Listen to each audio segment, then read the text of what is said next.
બવાલ movie તમે જોયું હશે કે જેમાં વરુણ અને જાહ્નવી છે. આ મૂવીની વાત એટલા માટે થઈ રહી છે કોઝ આ મૂવીનો બેઝ છે એપિલેપ્સી. ન્યૂ નોર્મલ છે આ ડિસીઝ, બટ તેના પર ચર્ચા કરવી એટલી જ જરૂરી છે. આ સાથે દંગલ ફેમ ફાતિમા કે જે પણ એપિલેપ્સીનો શિકાર બની ચૂકી છે. આખરે આ એપિલેપ્સી છે શું, કયા કારણસર થાય છે, તેના લક્ષણો શું છે, કેવી રીતે તેની ટ્રીટમેન્ટ મળી રહી છે અને ટ્રીટમેન્ટનો બેસ્ટ ઓપ્શન છે શું, તમારે શું કરવાનું છે, આ જ વિષય પર આપણે ચર્ચા કરીશું. અને આ જ વિષય પર ચર્ચા કરવા માટે આપણી સાથે મેરિંગો સિમ્સ હોસ્પિટલના સિનિયર ન્યુરોલોજીસ્ટની પેનલ જોડાઈ ગઈ છે. મેરિંગો સિમ્સ હોસ્પિટલના ડોક્ટર દેવર્ષી વિશાના, ડોક્ટર પ્રિયંક શાહ અને ડોક્ટર કેવલ ચાંગોડિયા જોડાઈ ગયા છે. ડોક્ટર્સ ગુજરાત ફર્સ્ટમાં આપનું સ્વાગત છે. સૌથી પહેલા ડોક્ટર દેવર્ષી, આપને એ પૂછવું છે કે આ એપિલેપ્સી છે શું? જેને આપણે અલગ અલગ નામથી ઓળખીએ છીએ ગુજરાતીમાં, જેમ કે ખેંચ, તાણ, વાઈ, આંચકી, હિન્દીમાં એને મિર્ગી કહેવામાં આવે છે. આ બધા એના અલગ અલગ નામો છે. બેઝિકલી આપણું જે બ્રેઇન છે એ એક ઇલેક્ટ્રિક સર્કિટ છે. આપણે આપણું કોઈ પણ કામ કરીએ, હાથ હલાવીએ, પગ હલાવીએ, કંઈ વિચારીએ, કંઈ જોઈએ, કંઈ સાંભળીએ, તો બધી વસ્તુના બ્રેઇનમાં અલગ અલગ એરિયા હોય છે. કોઈ વાર કોઈ કારણસર બ્રેઇનના કોઈ એરિયામાં જો શોર્ટ સર્કિટ થાય તો પેશન્ટને એપિલેપ્સીના લક્ષણો થઈ શકે. હવે એપિલેપ્સી એટલે કોઈને અનપ્રોવોક ખેંચ આવે 2 અથવા એનીથી વધારે વાર અને એનું કોઈ કારણ ના હોય, જેમ કે શુગર ઓછું નથી થયું અથવા તો કોઈ ઇલેક્ટ્રોલાઇટ ડિસ્ટર્બન્સ નથી, તો આપણે એને એપિલેપ્સી કહીએ. બીજી એક ટર્મ છે જેને આપણે કન્વલ્ઝન કહીએ. કન્વલ્ઝન એટલે ખેંચ, જેને આપણે ગુજરાતીમાં કહીએ. ખેંચ એટલે હાથ પગ ટાઈટ થઈ જવા, ડોળા ઊંચા થઈ જવા.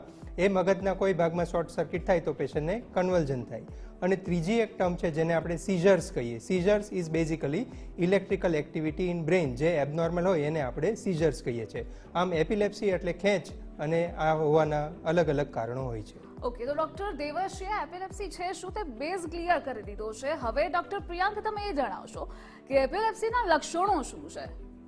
જેમ આપણે વાત કરી કે એપિલેપ્સી એટલે કે સીઝર, મિર્ગી, વાઈ જે વગેરે નામથી ઓળખાય છે. એટલે જ્યારે પેશન્ટને એકવાર એપિસોડ આવે જેને સીઝર્સ અને વારંવાર આવે ત્યારે એપિલેપ્સી કહેવાય છે. એ કઈ રીતે આઈડેન્ટિફાઈ થાય, એટલે એપિલેપ્સીના લક્ષણો એના ટાઈપ્સ ઉપર ડિસાઇડ થાય છે. એપિલેપ્સીના ઘણા બધા ટાઈપ્સ છે, પણ મેઇન વાત કરીએ તો 2 મુખ્યત્વે ટાઈપ છે. એક જેને મોટી ખેંચ અથવા જનરલાઇઝ ટોનિક ક્લોનિક સીઝર કહે છે. આવી ખેંચમાં ઘણા પેશન્ટને શરૂઆતમાં ઓરા આવે છે, એટલે એક પ્રકારનો ભાસ થાય છે કે કોઈના પેટમાં ગડબડ થાય છે, કોઈના આંખમાં અંધારા આવે છે અને પછી એને લાગે છે કે મને કંઈક થવાનું છે. એ દરેક પેશન્ટમાં નથી હોતું, પણ ઘણા બધા પેશન્ટમાં આવા ઓરા થાય છે. અને એના પછી એક કે બંને હાથ પગ કડક થઈ જાય છે, આંખો ઉપર થઈ જાય છે, જીભ દાંતની વચ્ચે આવી જાય છે, ઘણીવાર મોઢામાંથી લોહી નીકળે છે, ઘણા લોકોને પેશાબને સંડાસ થઈ જાય છે અને માણસ અનકોન્શિયસ થઈ જાય છે, એટલે કે બેભાન થઈ જાય છે. આ આખો એપિસોડ 30 સેકન્ડથી માંડીને 4 થી 5 મિનિટ સુધી ચાલતો હોય છે, જેમાં પેશન્ટ રિસ્પોન્ડ નથી કરતું અને પછી ધીમે ધીમે પેશન્ટ કોન્શિયસ થાય છે, ભાનમાં આવે છે, થોડું કન્ફ્યુઝ હોય છે અને થોડું માથું દુખતું હોય છે અને 10 થી 15 મિનિટમાં એ પોતાની નોર્મલ કન્ડિશનમાં આવે છે. આ જે આખો એપિસોડ છે જેને મોટી ખેંચ અથવા જનરલાઇઝ ટોનિક ક્લોનિક સીઝર કહે છે. બીજા પ્રકારની જેને કે ફોકલ સીઝર કહેવાય, જેમાં મગજના ખાલી એક જ ભાગમાં શોર્ટ સર્કિટ થાય છે.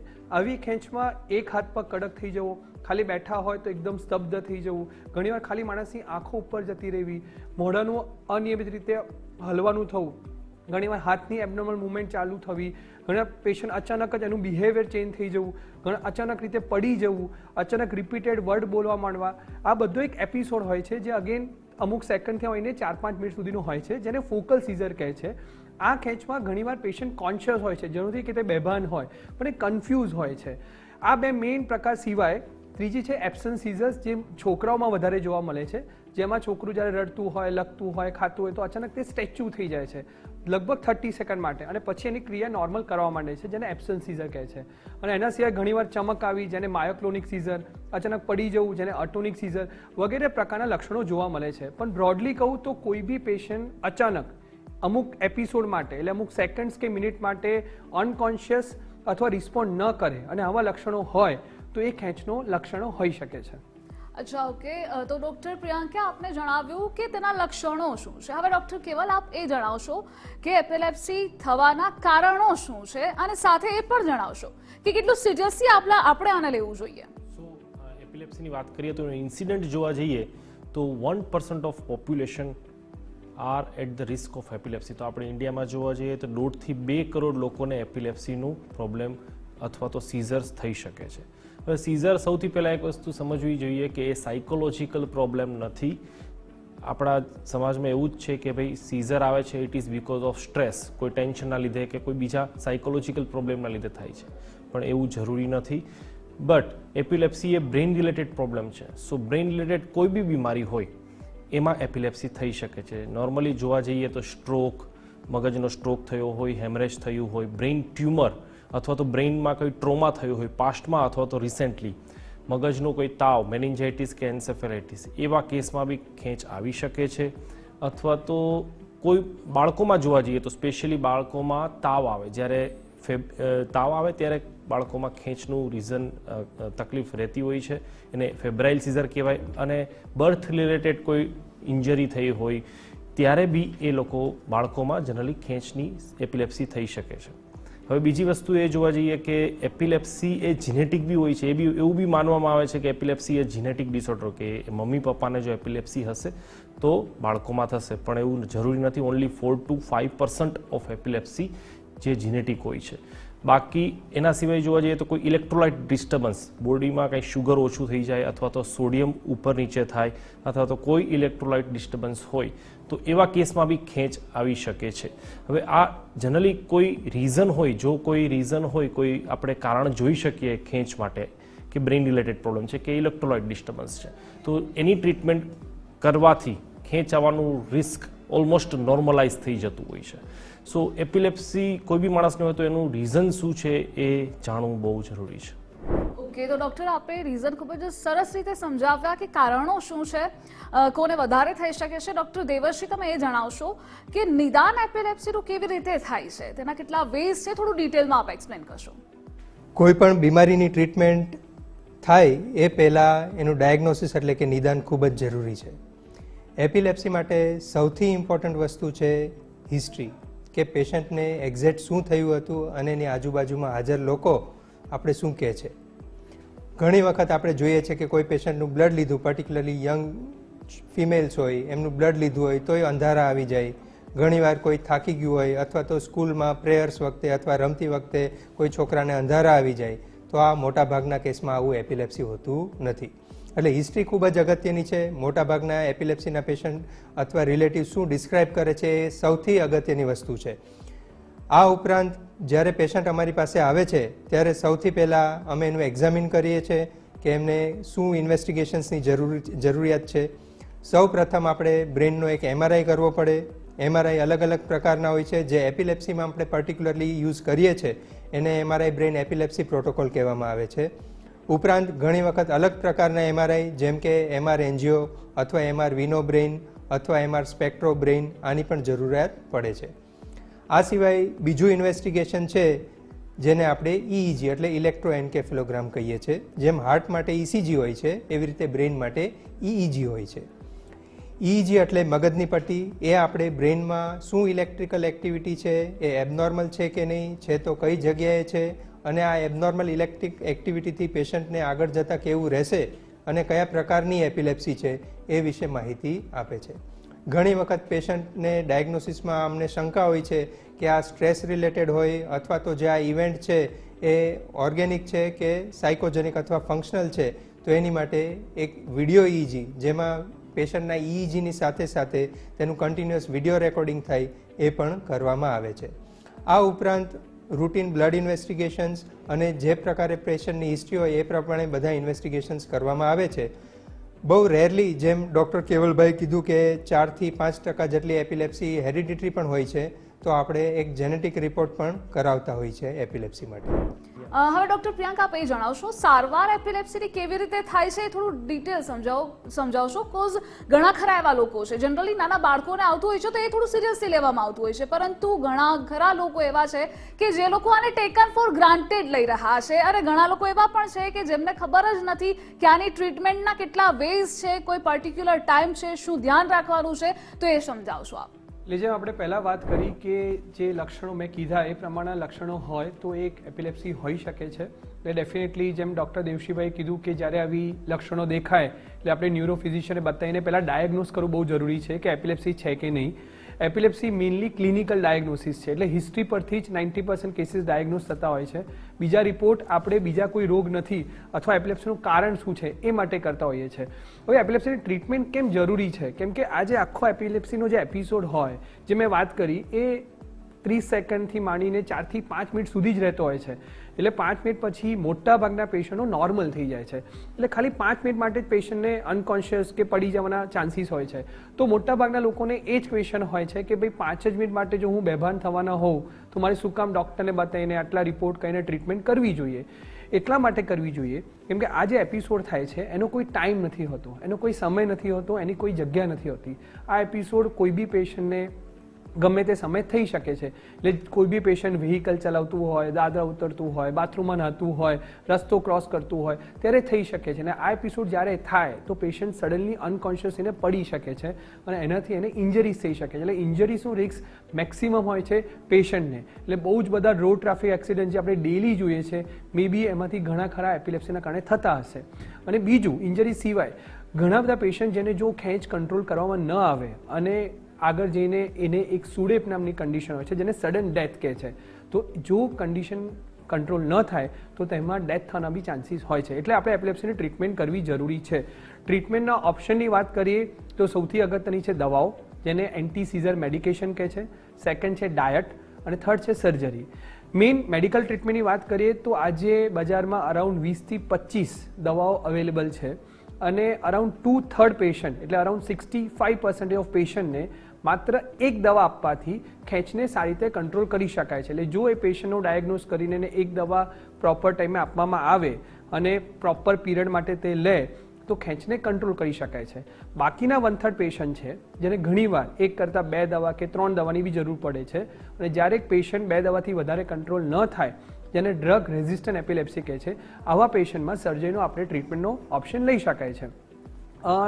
એપિલેપ્સીના મેડિકેશન સિવાય ડાયટની વાત કરીએ જે સ્પેસિફિકલી ચિલ્ડ્રનમાં બહુ હેલ્પફુલ થાય છે, એને કિટોજેનિક ડાયટ અથવા મોડિફાઈ એટસ્કિન ડાયટ કહે છે.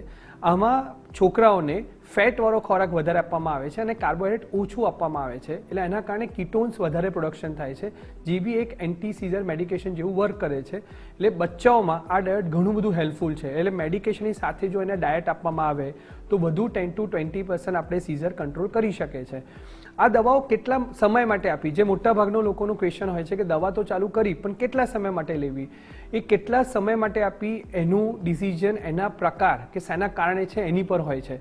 જો કોઈ ઇન્જરીના કારણે કે ઇન્ફેક્શનના કારણે પેશન્ટને એક જ વાર ખેંચ આવી હોય અને 3 થી 5 વર્ષ જો એને ખેંચ ન આવે તો એ દવા 3 થી 5 વર્ષ પછી બંધ કરી શકાય છે. પણ જો પેશન્ટને જેનેટિક એપિલેપ્સી હોય, જેમ કે જુવેનાઇલ માયોક્લોનિક એપિલેપ્સી હોય, તો એ માટે પેશન્ટને કદાચ લાઈફ લોંગ બી ટ્રીટમેન્ટ લેવી પડે છે. આપે જે રીતે કહ્યું કે દવાઓના આખું જે તમે ડ્યુરેશન સમજાવ્યું, પરંતુ શું આની સાઇડ ઇફેક્ટ્સ થાય ખરા? હા, એટલે જે રીતે આપણે વાત કરી કોઈ બી દવાની સાઇડ ઇફેક્ટ હોય છે, બરાબર? એટલે એવું નથી કે દવાથી સાઇડ ઇફેક્ટ ન થાય, પણ એ ડિપેન્ડ્સ કે તમે કઈ દવા સિલેક્ટ કરો છો. જે 20 વર્ષ પહેલાંની વાત કરીએ જેમ કે ફેનિટોઇન છે, વાલ્પ્રોઇક એસિડ છે, એ બધી દવાની બહુ જ સાઇડ ઇફેક્ટ હતી. એમાંથી વેટ ગેઇન થાય, ઘણા લોકોને હેર લોસ થાય, ઘણા લોકોને હિર્સુડિઝમ થાય, બહુ બધી સાઇડ ઇફેક્ટ હતી. વાલ્પ્રોઇટ એક એવી દવા હતી જે પહેલાંના જમાનામાં વપરાતી હતી, જે પ્રેગ્નન્સીમાં લેવાથી ઓટિઝમ સ્પેક્ટ્રમ નામના ડિસઓર્ડર થતા હતા. એટલે તમે જો જોશો તો અત્યારે ઓટિઝમ નામની બીમારી બહુ બધી ચર્ચામાં છે, જેનું ઘણું ખરું કારણ વાલ્પ્રોઇટના કારણે હોઈ શકે છે.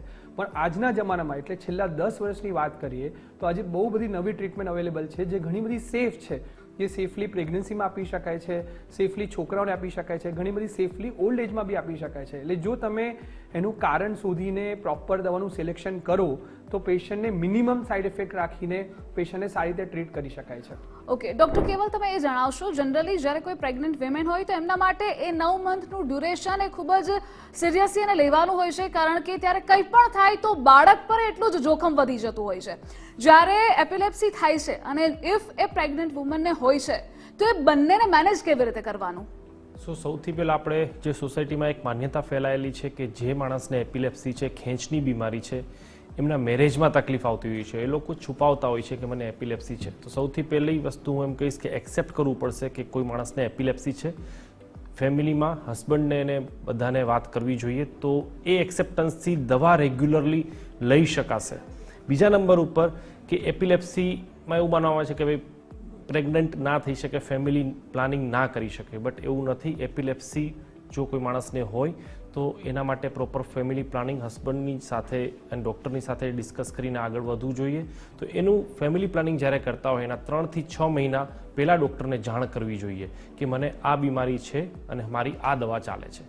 તો જો તમે ન્યુરોલોજિસ્ટને બતાવશો તો એ દવા ચેક કરશે કે આ દવાથી એમને પ્રેગ્નન્સીમાં અથવા તો બાળક ઉપર કંઈ અસર થવાની સંભાવના છે. જો એવું હોય તો દવા સ્વિચ ઓવર, જેમ કે સરે કીધું કે વાલ્પ્રોઇક એસિડ ને ફેનેટોઇન કે બીજી ઘણી બધી દવાઓ છે, જો એવી કોઈ દવા ચાલતી હોય તો we can switch over to a safer medicines. હવે આજના જમાનામાં ઘણી દવાઓ એવી છે કે જે પ્રેગ્નન્સી દરમિયાન સેફલી દઈ શકાય છે. સો એ સ્વિચ ઓવર કરવાનું આપણે ડિસિઝન લેવું જોઈએ ડૉક્ટરની સાથે ડિસ્કસ કરીને. એની સાથે સાથે ઘણા મલ્ટીવિટામિન્સ હોય છે, ફોલિક એસિડ અને બીજા ઘણા બધા, કે જે કોઈ દવાને લીધે બાળક ઉપર થવાની અસરને મહદઅંશે ઓછી કરી દેતા હોય છે. તો જ્યારે બી ફેમિલી પ્લાનિંગ એપિલેપ્સીના પેશન્ટ કરે તો ડેફિનેટલી સૌથી પહેલાં ડૉક્ટરને સલાહ લેવી જોઈએ, મેડિકેશન ચેકઆઉટ કરાવવું જોઈએ એન્ડ ધેન થોડી પ્રી કન્સેપ્શનલ થેરાપી સ્ટાર્ટ કરવી જોઈએ. અને બીજા નંબર ઉપર કે શું એપિલેપ્સીવાળા પેશન્ટ નોર્મલી બાળકને જન્મ આપી શકે છે? બિલકુલ નોર્મલી જન્મ આપી શકે છે. નોર્મલ પ્રેગ્નન્સી બી થઈ શકે, નોર્મલ ડિલિવરી થઈ શકે.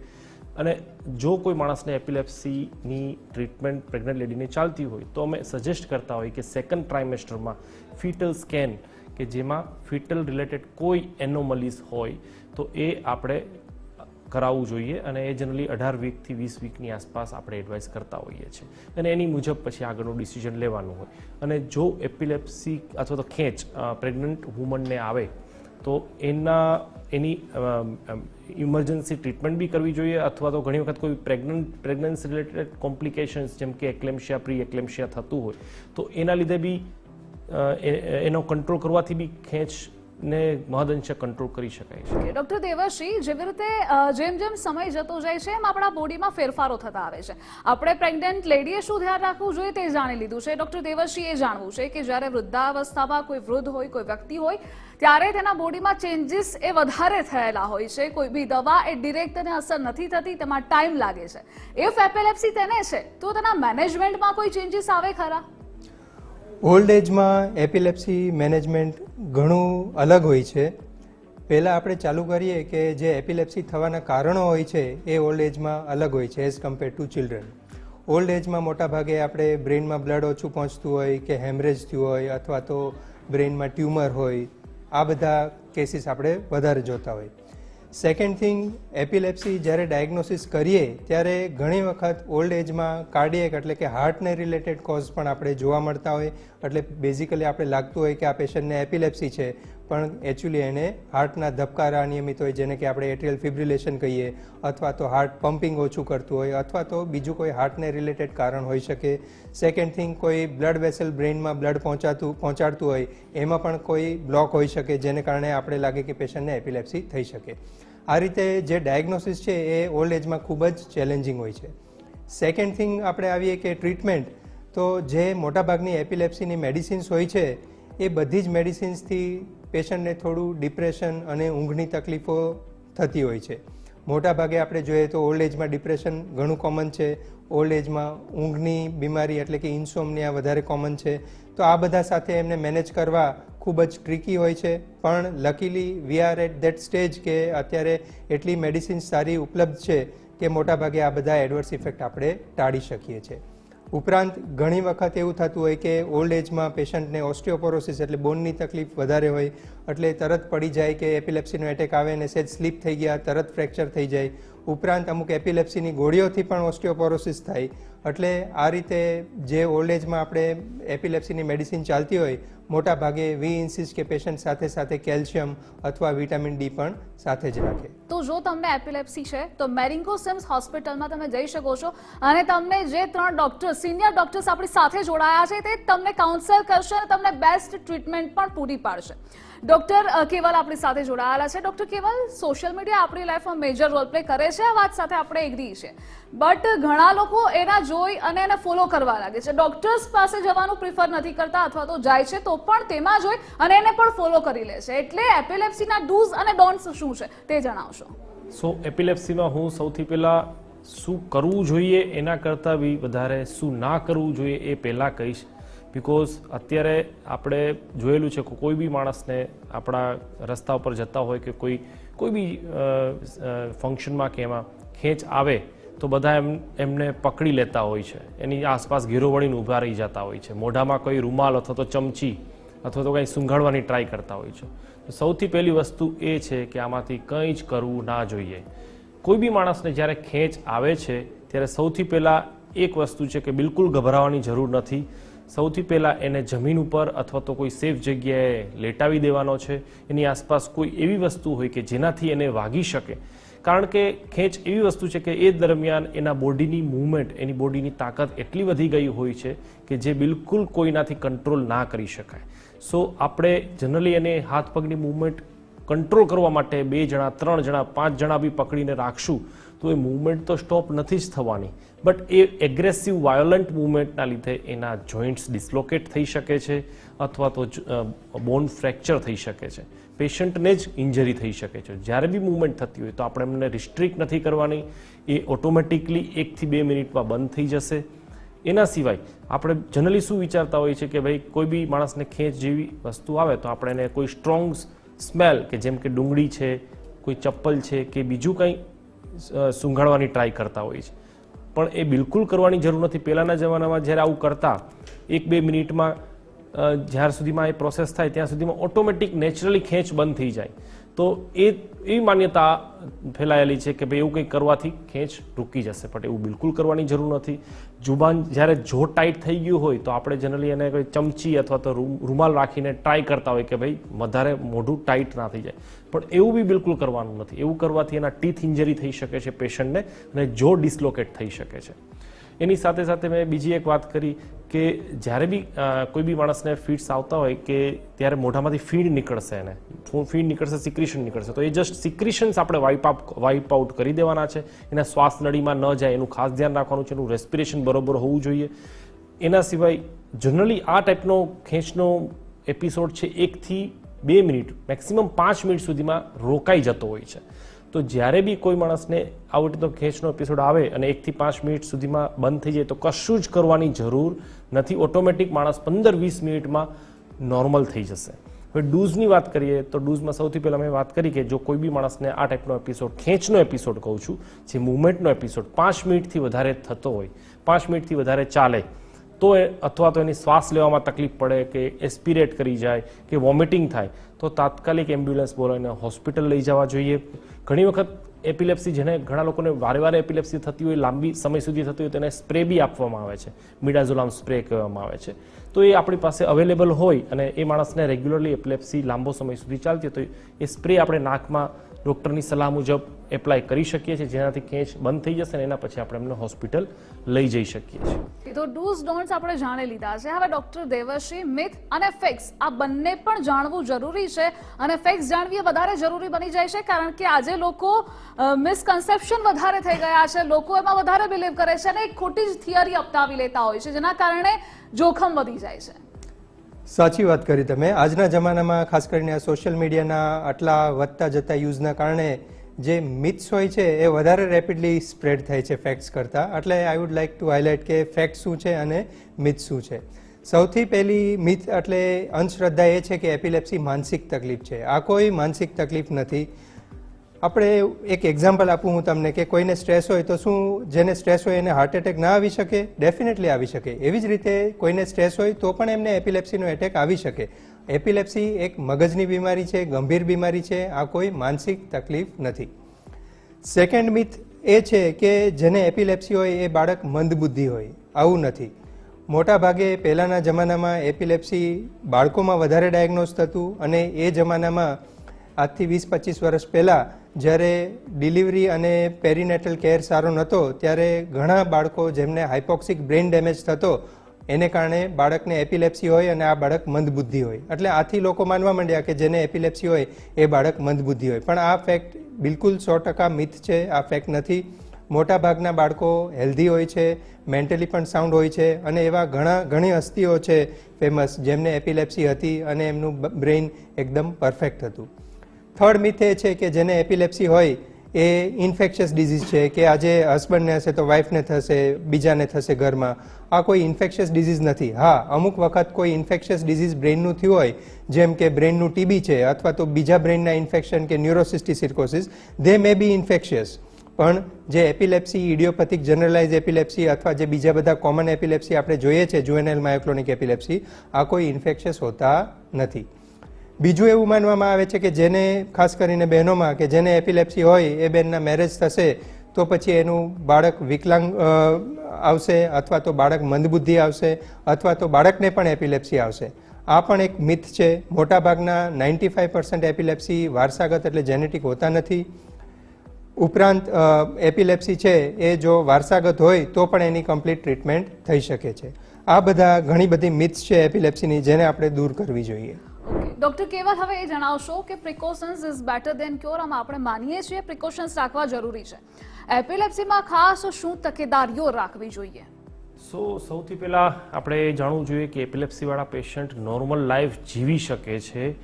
હવે કેટલીક વસ્તુ એવી છે કે જે એપિલેપ્સીમાં ધ્યાન રાખવી જોઈએ, કે જેમ કે હાઈ રિસ્ક એક્ટિવિટી, જેમ કે કોઈ ડ્રાઇવિંગ છે અથવા તો કોઈ માણસને પાયલોટ કે એ રીતની કરિયરમાં જવું છે અથવા તો કોઈ સ્વિમિંગ કે એ રીતનું કંઈ રિસ્ક જેમાં લાઈફ અથવા તો જો ખેંચ આવે અને લાઈફનું રિસ્ક જોડાયેલું છે, તો એવી વસ્તુઓ કરવામાં થોડી તકેદારી રાખવી જોઈએ. યુએસમાં અને બીજા વેસ્ટર્ન કન્ટ્રીઝમાં કોઈ માણસને એપિલેપ્સી હોય તો એમને લાઇસન્સ આપવામાં નથી આવતું, બટ ઇન્ડિયામાં એવું નથી. તો આપણે જ્યારે બી એપિલેપ્સીવાળા પેશન્ટને કંઈ ડાઉટ હોય તો એમણે પહેલાં ડૉક્ટરને કન્સલ્ટ કરવું જોઈએ. જો એમના ડૉક્ટર એવું કહે કે યસ, હવે તમે સીઝર ફ્રી છો મેડિકલ ટર્મમાં, તો એ ડ્રાઇવિંગ અને બાકીની એક્ટિવિટીઝ કરી શકે છે. એપિલેપ્સીના પેશન્ટમાં હું ખાલી બે વસ્તુ ઇમ્પોર્ટન્ટ કહીશ. એક તો એક્સેપ્ટન્સ અને રેગ્યુલર ચેકઅપ. બાકી આના સિવાય બીજી કોઈ તકેદારી રાખવાની જરૂર હોતી નથી. જી, એટલે epilepsy is equals to મેરિંગો seems hospital, cause અહીંયા તમને બેસ્ટ ટ્રીટમેન્ટ અવેલેબલ છે. સિનિયર ડોક્ટર્સની ટીમ પણ છે, એટલે તમને કોઈ પણ પ્રોબ્લેમ નહીં થાય. તો ડોક્ટર્સ ગુજરાત ફર્સ્ટ સાથે જોડાવા બદલ આભાર આપનો. Thank you. તો આવી જ રીતે આપણે આવા અલગ અલગ વિષયો પર હંમેશા હેલ્થ પ્લસમાં ચર્ચા કરતા રહીશું. ફરી એકવાર નવા વિષય સાથે મળીશું. હાલ મને રજા આપશો. નમસ્કાર.